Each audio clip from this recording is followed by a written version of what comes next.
Welcome guys, मैं शरद आप सभी का स्वागत करता हूं आपके अपने YouTube channel all in one by Sharad Babu पर। जैसा कि मैंने पिछले वीडियो में बताया था आपको कि आज से आपको जीएस की भी एक वीडियो मिला करेगी, तो उसी के संदर्भ में हम आज भूगोल से एक टॉपिक उठाते हैं जहां से क्वेश्चन पेपर में 1 नंबर का क्वेश्चन हमेशा पेपर में आता है। इस टॉपिक का नाम है पृथ्वी की गतियां, जो कि हमारा विश्व भूगोल का एक चैप्टर है। पृथ्वी की गतियां छोटा सा चैप्टर है, देखेंगे आराम से समझेंगे। चलिए चालू करते हैं। तो देखिए, पृथ्वी जो हमारी पृथ्वी है ये 2 तरीके से, हम उतना ही समझेंगे जितना पॉइंट हमारे पेपर में आता है। जो पृथ्वी है ये 2 तरीके से गति करती है। पहली बात तो याद रखिएगा, पृथ्वी जो है 2 तरीके से गति करती है। पहली गति जो करती है वो करती है घूर्णन गति, मतलब अपने अक्ष पर घूमती है। घूर्णन गति यानी अक्ष पर, अपने अक्ष पर, चूंकि अक्ष पर घूमती है तो इसलिए इस गति को हम अक्षीय गति भी कहते हैं। अक्षीय गति भी कहते हैं। चूंकि ये अक्ष पर अपने घूमती है तो इसलिए इस गति को हम अक्षीय गति भी कहते हैं। और इसको, इस गति जो अक्षीय गति है, चूंकि पृथ्वी हमारी अपने अक्ष से लगभग 23.5 डिग्री अंश पर झुकी हुई है। 23.5 डिग्री अंश पर ये झुकी हुई है। जो पृथ्वी है ये अपने अक्ष से 23.5 अंश का कोण बनाती है, 23.5 अंश पर झुकी हुई है। और इस झुकाव के कारण ही जो हमारे दिन और रात होते हैं उनकी लंबाई में अंतर होता है। तो सबसे पहली बात हम ये जानते हैं कि ये दिन और रात होते कैसे हैं। तो जो पृथ्वी की जो दिन और रात होने का जो कारण होता है वो पृथ्वी की अक्षीय गति होती है। जो अक्षीय गति होती है इसी के कारण जो है दिन व रात होते हैं, दिन व रात होते हैं। इसलिए इस गति को हम दैनिक गति भी कहते हैं, दैनिक गति भी कहते हैं। और इसी गति को हम परिभ्रमण गति भी कहते हैं, परिभ्रमण गति भी कहते हैं। तो कंफ्यूज नहीं होना है पेपर में, चाहे आ जाए घूर्णन गति, चाहे आ जाए अक्षीय गति, चाहे आ जाए दैनिक गति और चाहे आ जाए परिभ्रमण गति, सभी का मतलब एक ही है।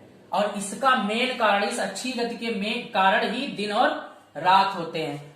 और जो ये अक्षीय गति जो पृथ्वी अपने अक्ष पर घूमती है तो इसको टोटल समय पूछ लेता है कितना लगता है अपने अक्ष पर घूमने में। तो याद रखिएगा, जो कुल समय लगता है घूमने में, पृथ्वी को जो कुल समय लगता है अपने अक्ष पर घूमने में, अक्ष पर घूमने में, ये लगता है हमारा 23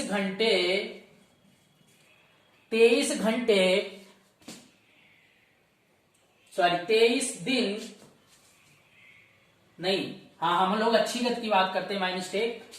23 घंटे 56 मिनट 4 सेकेंड जो कुल समय लगता है अक्षीय गति का, अक्षीय गति होने में वो समय लगता है 23 घंटे 56 मिनट 4 सेकेंड। बात समझ में आई? तो ये हो गई घूर्णन गति जिसके कारण दिन और रात होते हैं। इतनी बात समझ में आई। अब बात कर लेते हैं हम दूसरी गति जो होती है, ये नोट कर लीजिएगा, इसको रफ करते हैं। दूसरी जो हमारी गति होती है उसको बोलते हैं हम परिक्रमण गति, परिक्रमण गति, इसको परिक्रमण गति कहते हैं। परिक्रमण गति का मतलब होता है जो, चूंकि पृथ्वी हमारी अपने अक्ष पर घूम घूम करके सूर्य की परिक्रमा करती है, चूंकि पृथ्वी हमारी अपने अक्ष पर घूम घूम करके सूर्य की परिक्रमा करती, तो जितने दिन में ये, जितनी देर में ये अपने अक्ष पर घूमती है उसी के कारण दिन और रात होते हैं, दिन और रात होते हैं।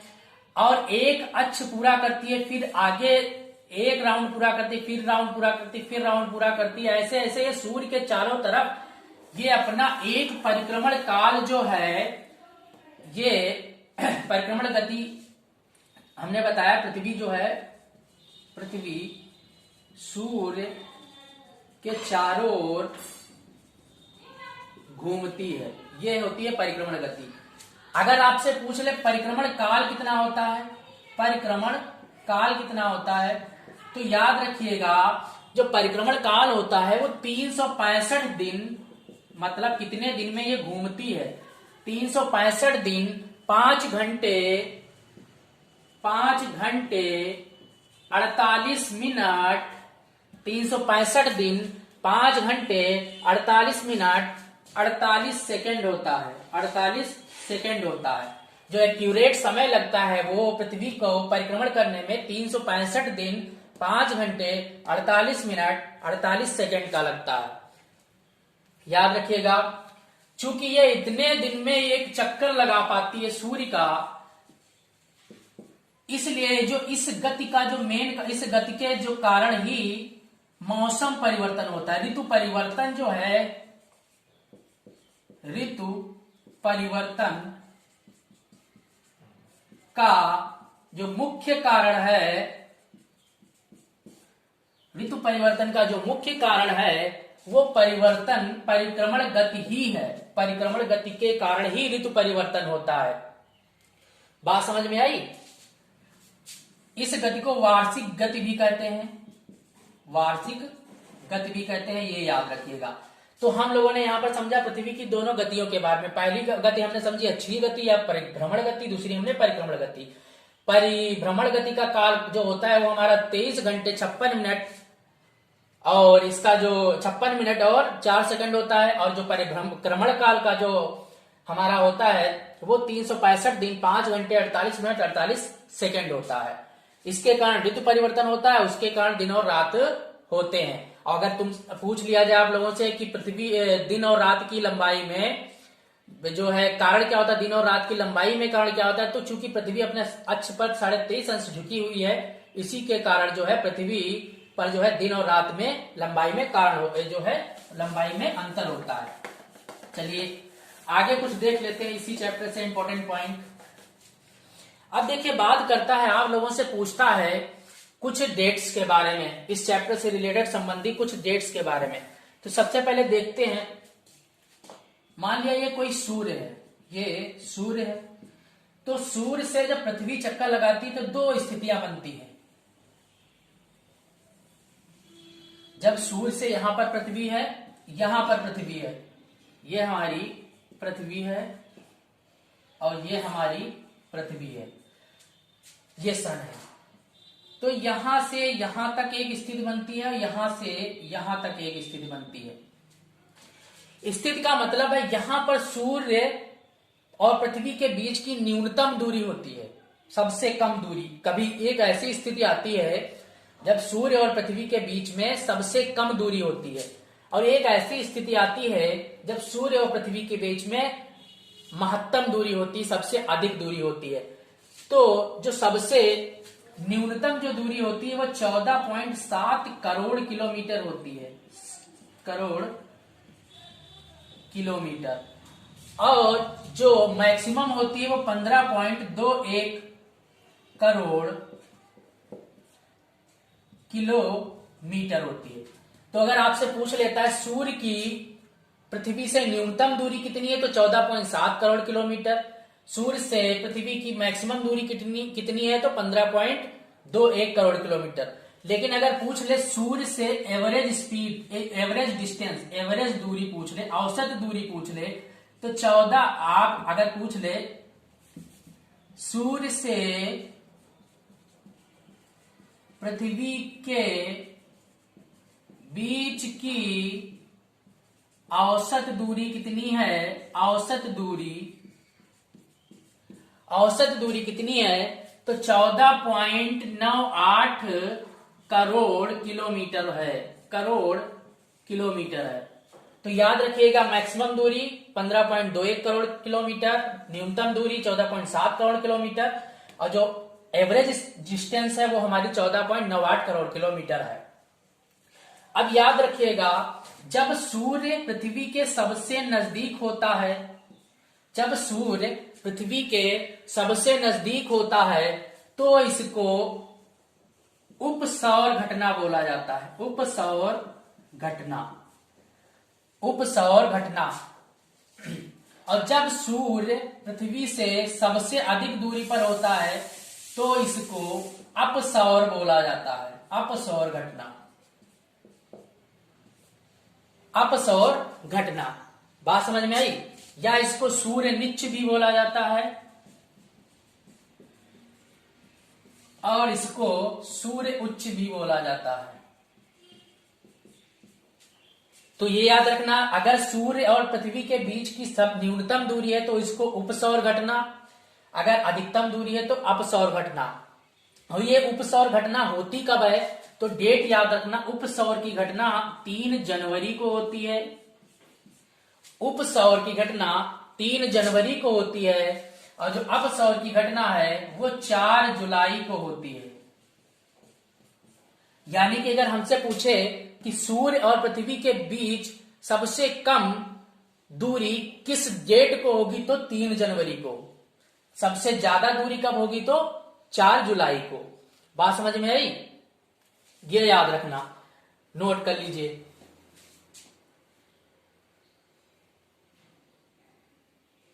चलिए रफ करते हैं, जितना बताया उतना ही नोट कर लीजिएगा। आपके पेपर में यहां से क्वेश्चन अगर आना होगा तो फंस जाएगा, और इसकी प्रैक्टिस कर लीजिएगा। फिर बात करते हैं कुछ और इंपॉर्टेंट डेट्स की। देखिए, अभी तक हमने पृथ्वी की गतियों के बारे में बात कर ली और हमने ये बात कर ली सूर्य नीच क्या है, सूर्य उच्च क्या है, यानी उपसौर घटना और अपसौर घटना क्या होती है। अब बात करते हैं सूर्य की जब किरणें पृथ्वी पर लंबवत पड़ती हैं तो क्या फर्क पड़ता है। तो देखिए, यहां पर ये सूर्य है, सूर्य, यहां पर एक मैंने पृथ्वी बड़ा, हालांकि सूर्य बड़ा होता है लेकिन पृथ्वी छोटी, लेकिन यहां पर हम कुछ, चलिए ये हमने बना दिया सूर्य। अब देखिए ये पृथ्वी है, अगले वाले चैप्टर में आपको बताऊंगा पृथ्वी के अंदर रेखाओं के बारे में। फिलहाल इतना जान लीजिए, पृथ्वी 2 भागों में डिवाइड है। जो बीच में होती है इसको हम लोग बोलते हैं विषुवत रेखा, विषुवत रेखा, विषुवत रेखा ये होती है 0 डिग्री सेल्सियस पर। फिर उसके बाद में ऊपर एक रेखा पाई यहां पर होती है, इसको बोलते हैं 23.5 डिग्री, और एक नीचे होती है 23.5 डिग्री, 23.5 डिग्री। तो जो ऊपर होती है ये होती है कर्क रेखा, जो नीचे होती है ये होती है मकर रेखा, मकर रेखा। जो ऊपर होती है वो होती है कर्क रेखा, जो नीचे होती है वो होती है मकर रेखा 23.5 अंश पर। अब देखिए, जब सूर्य का प्रकाश यहां से चलता है तो 3 रेखाएं हमने इसलिए बताई क्योंकि 3 डेट्स याद रखनी है, 3 कंडीशंस बनती है। देखिए, अगर सूर्य का प्रकाश 23.5 डिग्री जो रेखा है हमारी, यानी जो कर्क रेखा है, इस पर लंबवत पड़े, आके लंबवत पड़ता है। और अगर तीनों कंडीशन में इसी में समझा रहा हूं, अगर सूर्य का प्रकाश जब इधर कभी पड़ता है लंबवत इस रेखा पे, कभी इस रेखा पे लंबवत पड़ेगा, तो यहां से 3 कंडीशंस होंगी, याद रखिएगा। सबसे पहली बात, जब सूर्य का प्रकाश, यहां लिख रहा हूं, जब सूर्य का प्रकाश लंबवत कर्क रेखा पर पड़ता है,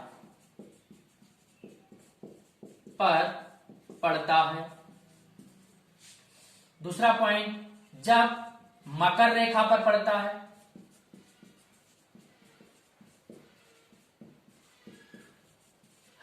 जब कर्क रेखा पर, जब सूर्य का प्रकाश लंबवत कर्क रेखा पर पड़ता है, जब सूर्य का प्रकाश लंबवत मकर रेखा पर पड़ता है, तो याद रखिएगा पहली बात, जब सूर्य का प्रकाश कर्क रेखा पर लंबवत पड़ता है तो इसको बोलते हैं कर्क संक्रांति, कर्क संक्रांति। अब जब मकर रेखा पर पड़ता है तो इसको बोलते हैं मकर संक्रांति, मकर संक्रांति। और जिस दिन सूर्य का प्रकाश जिस रेखा पर लंबवत पड़ेगा उस दिन उस रेखा पर सबसे बड़ा दिन होगा, वह सबसे छोटी रात होगी। बात समझ में आई।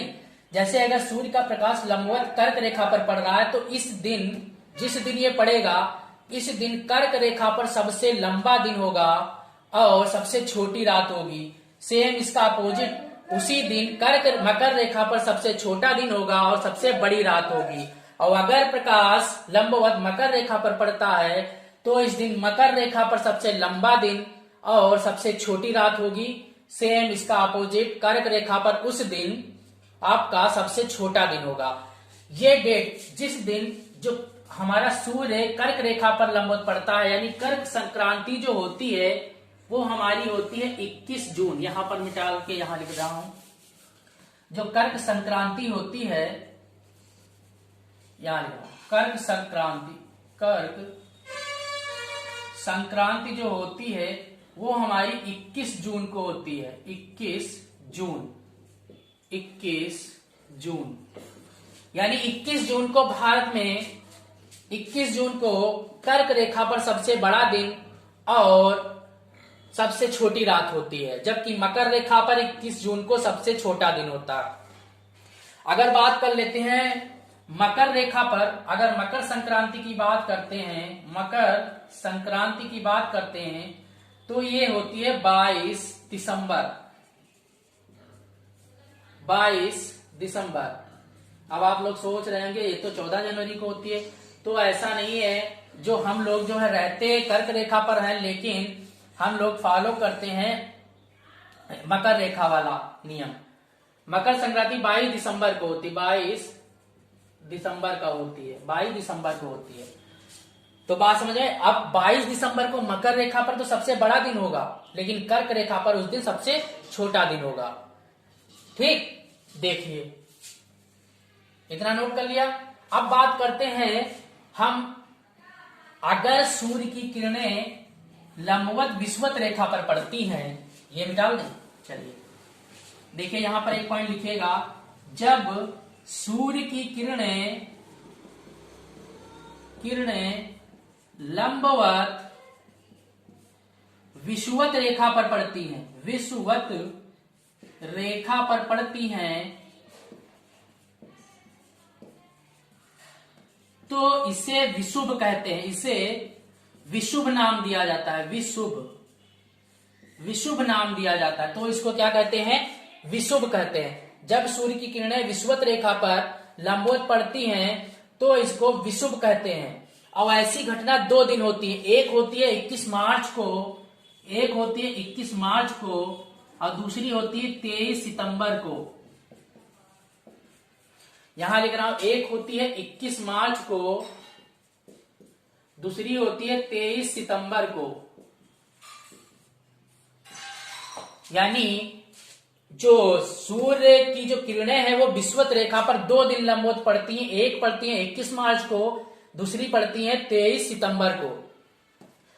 जो 21 मार्च को पड़ती हैं तो याद रखिएगा 21 मार्च की घटना बसंत विषुव कहलाती है, क्योंकि बसंत ऋतु चलती है तो बसंत विषुव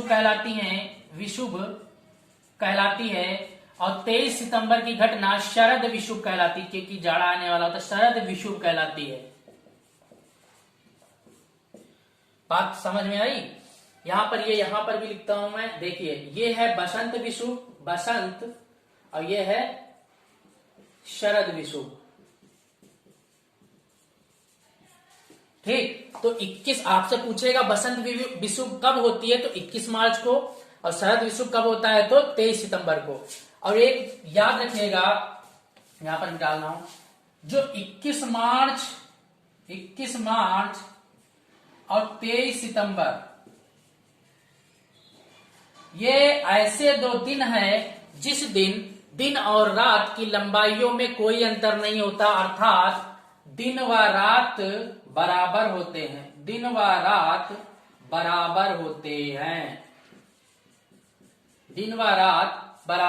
हैं। बात समझ में आई?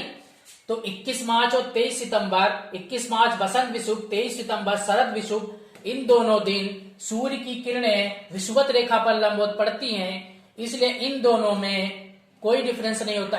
इन दोनों में जो है, इन 21 मार्च और 23 सितंबर को दिन व रात की लंबाई में कोई अंतर नहीं होता, ये आपस में बराबर होती हैं। कर्क रेखा पर सूर्य की किरणें जो है 21 जून को पड़ती हैं, इसलिए 21 जून को कर्क रेखा पर सबसे बड़ा दिन होता है, और मकर रेखा पर 22 दिसंबर को सूर्य की लंबवत किरणें पड़ती है, इसलिए 22 दिसंबर को सबसे बड़ा दिन होता है।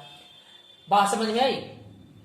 तो इस चैप्टर में फिलहाल अगर कोई क्वेश्चन बनेगा तो ये इससे बाहर नहीं आएगा, आपको बस इन डेट को याद रखना है, लिख लेना है कहीं ना कहीं, और इस चैप्टर को एक बार फिर से पढ़िएगा, वीडियो को रिपीट करके देखिएगा, आपको समझ में आ जाएगा। अगर इसको नोट कर लेंगे कहीं तो आपको पेपर में सहूलियत होगी। बाकी इस वीडियो में इतना ही। अगला वीडियो हमारा इसी के आगे पृथ्वी की जो है गतियों के आगे भूगोल के ही टॉपिक से आएगा, अक्षांश एवं देशांतर से, जिससे आप लोग समझेंगे कि समय में अंतर क्यों होता है, देशों के समय में अंतर क्यों होता है। तो आज के लिए इतना ही। अगर वीडियो अच्छा लगा हो तो वीडियो को लाइक करें, चैनल को शेयर करें, सब्सक्राइब करें। धन्यवाद।